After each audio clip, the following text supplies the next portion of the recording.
finances. Visit us at colivingcollective.com.au to learn more. Welcome back to the HMO Property Show, and thank you, Jim Chalmers from the Australian Federal Government, who is the Australian Federal Treasurer, the man responsible for handing down the national budget each year. Last night he delivered the 2026-27 federal budget, which he described as the most important and ambitious budget in decades.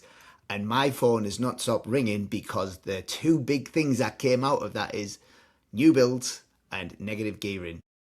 And I'm going to break it all down to you in a second. I'm going to go through it piece by piece and explain it in my understanding. But the biggest outcome of this is negative gearing is going to get abolished unless you build new build houses, which leads nicely into our business model, which is cash flow positive new build houses. So thank you, Jim.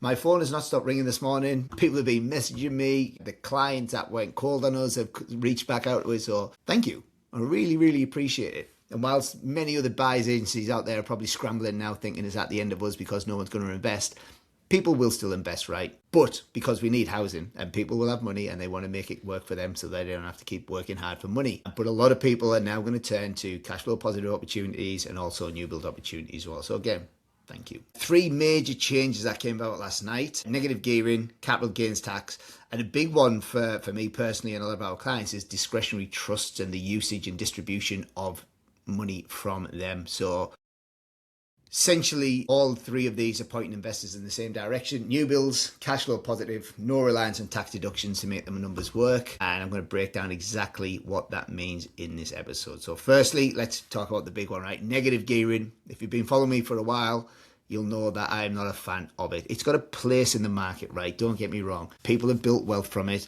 but a lot of people invest in negatively geared properties, build wealth, and then transfer it into cash flow positive assets so that their asset base produces cash flow so that it can live off the cash flow.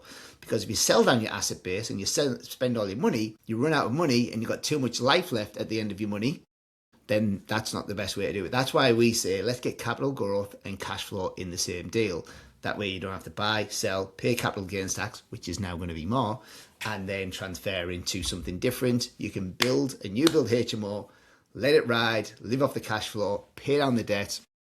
Happy days. Now, when you're negative gearing is essentially when your investment property costs you more than it earns, mortgage rates, property management fees, maintenance, and it all adds up to more than the rent coming in. That means you're losing money every week. That's what negative gearing is. And under the old rules, you could take that loss and offset it against your salary, which reduce your taxable income and lower your tax bill. So a lot of spruikers were saying like build wealth while paying less tax, which is good as long as your property is going up in value, but it still affects your lifestyle in the short term. And millions of Australians have built their entire investment strategy around this, and the government actively encouraged it for decades, told everyday Australians that this was a smart way to invest in property, and now they've well and truly shafted them.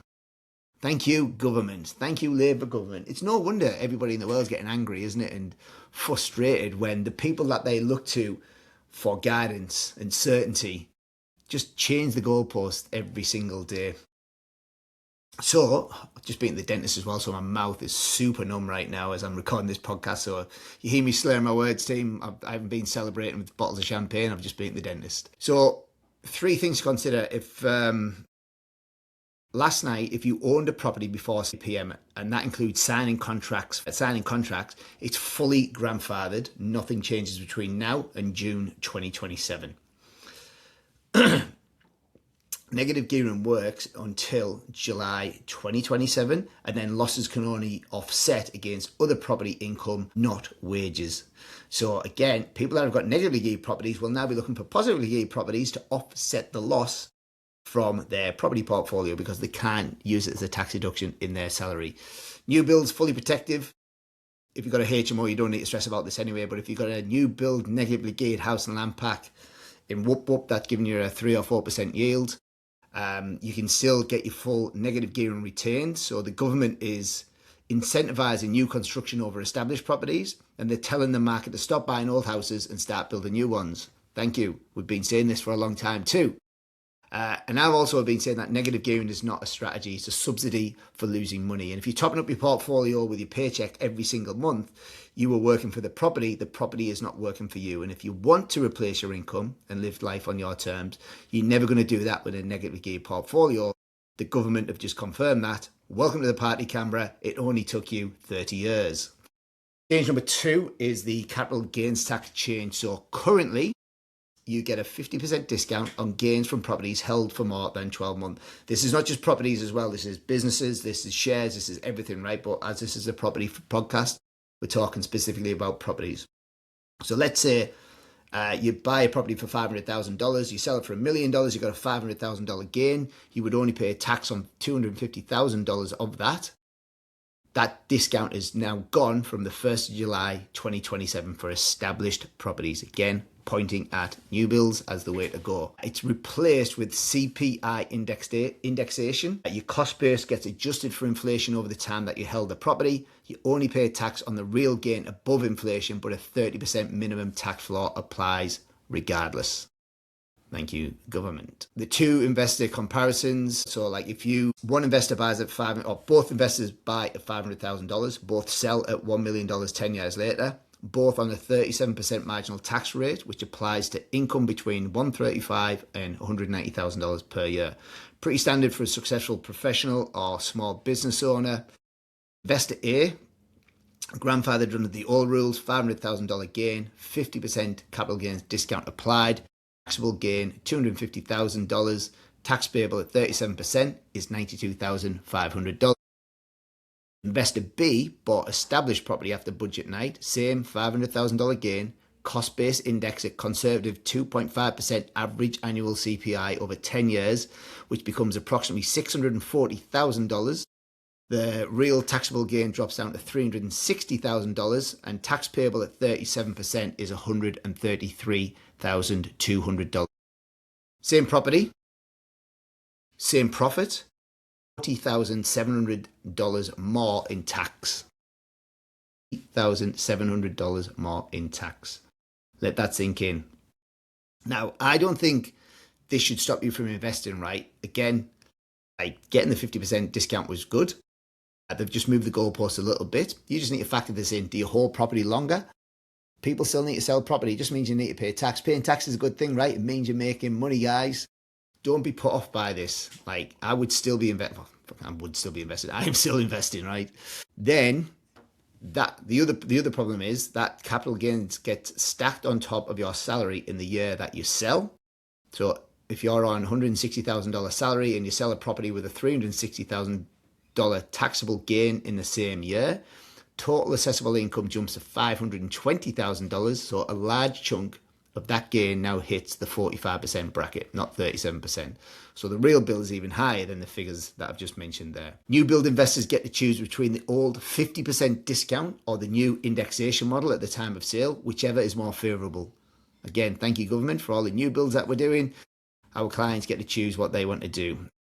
It only exists for new builds, and it's a meaningful structural advantage that the government has handed exclusively to new build investors. Now, this is the change number 3 is an interesting one because a lot of my properties are set up like this. A lot of our clients' properties are set up like this. And I reached out to my accountant this morning to ask him what that meant. And his response was, it's a very small explanation in the budget papers, and they're going to be watching lots of webinars today from the tax department explaining all these things in more detail. But this is my understanding of it, right? So a lot of investors hold their property inside a discretionary trust with a corporate trustee. And the reason people do this is asset protection first, succession planning, and tax minimization, where you can split the income across your family. You essentially distribute the rental income to family members on lower tax rates. A non-working spouse, adult, children, and you reduce the overall tax bill across the family. Completely legitimate and a widely used structure. From the 1st of July 2028, that strategy is being directly targeted. The trustee pays 30% minimum tax on distributions first, and individual beneficiaries still get a credit for the tax already paid. But that credit is non-refundable. If the beneficiary's marginal tax rate is below 30%, the difference is gone. You cannot claim it back. The entire point of distributing to lower tax family members is now removed. Now, as you progress as an investor, you would also set up what's called a bucket company, and you would distribute the income from your discretionary trust into the bucket company, and the bucket company would get taxed at between 25 to 30%.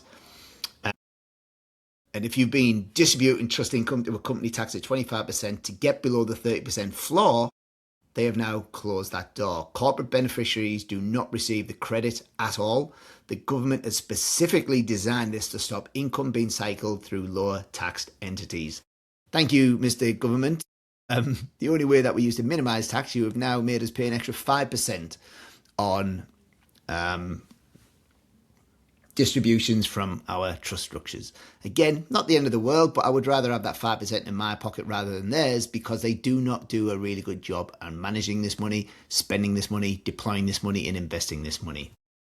So that lands a year after the negative gearing and capital gains tax changes.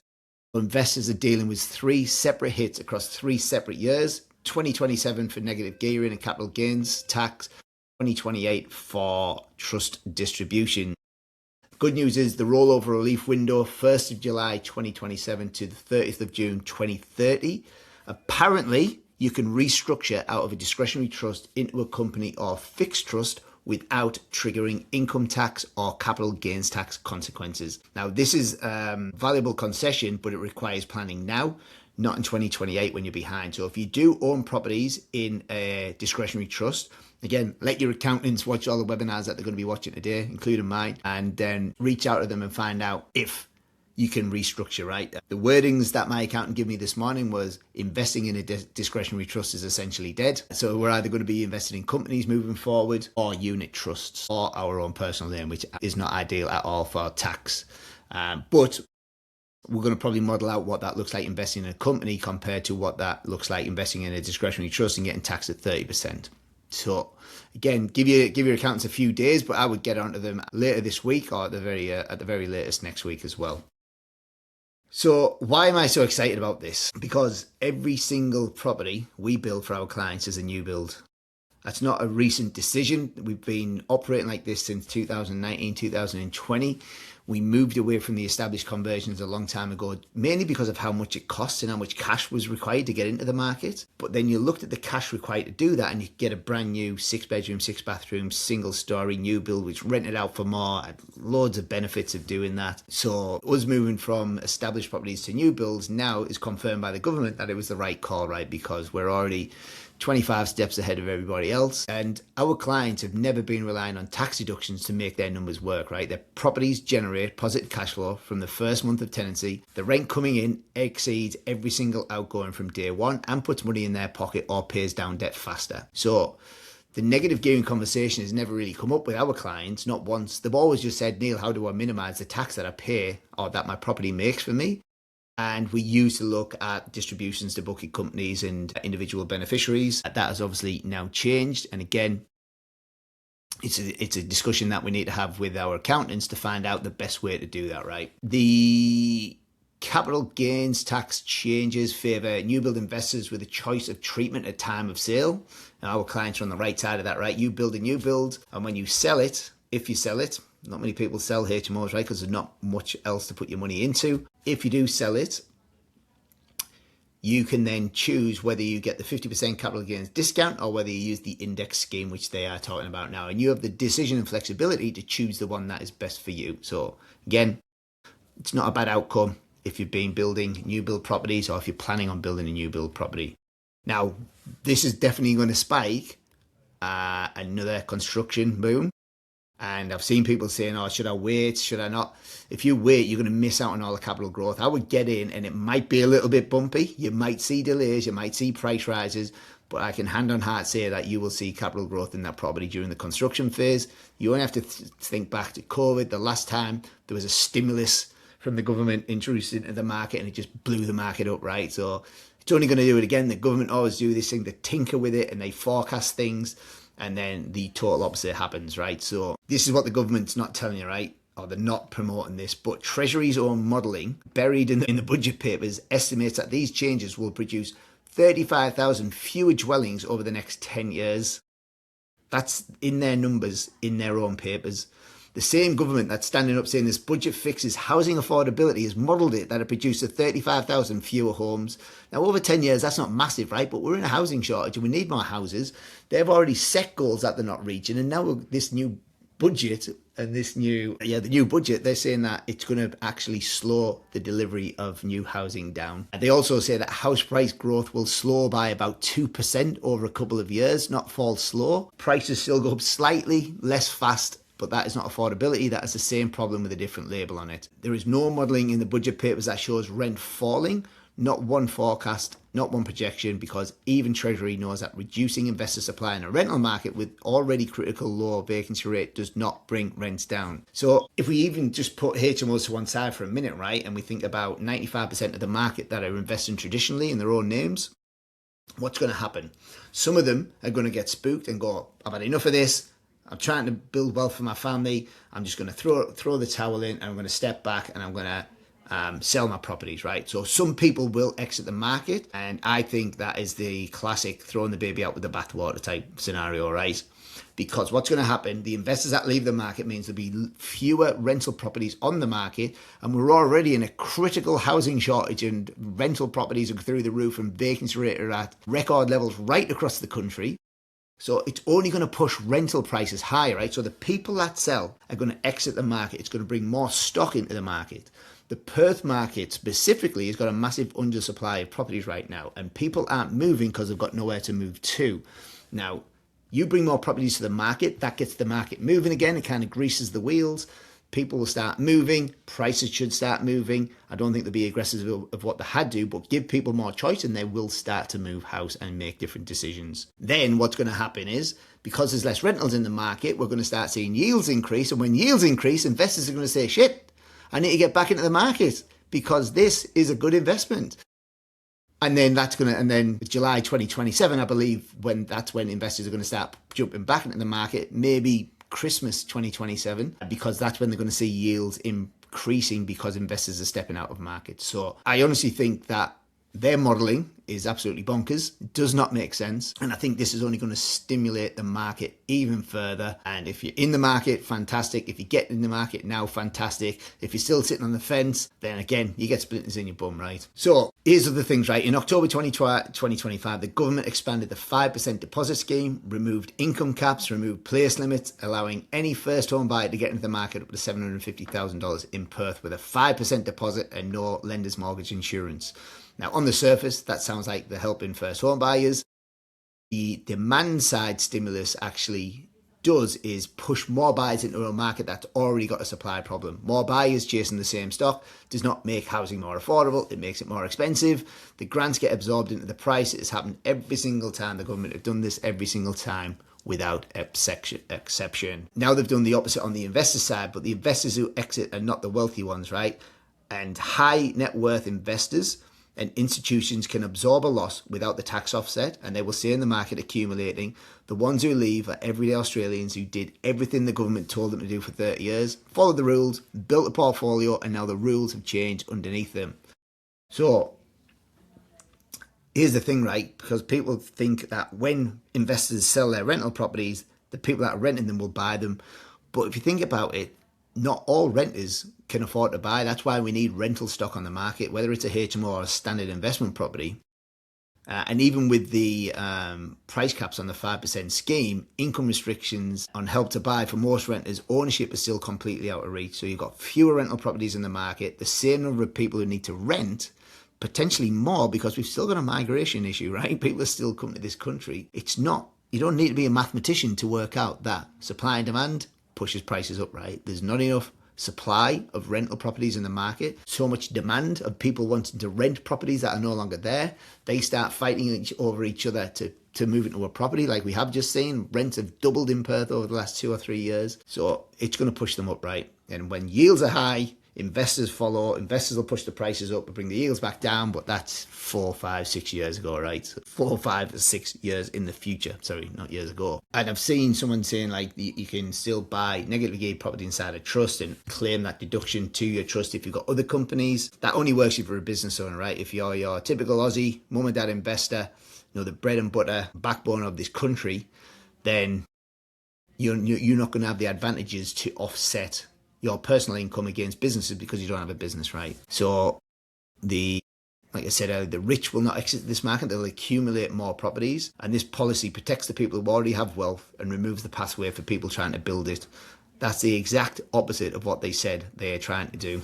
So thank you again, government. My business is going to go gangbusters. People that are trying to build wealth through standard investment opportunities, they've just had the door slammed shut in their face, and they might come to us. Who knows? Who knows? So the 14-month window that most investors have not clocked is the market impact of this budget does not start on the 1st of July 2027.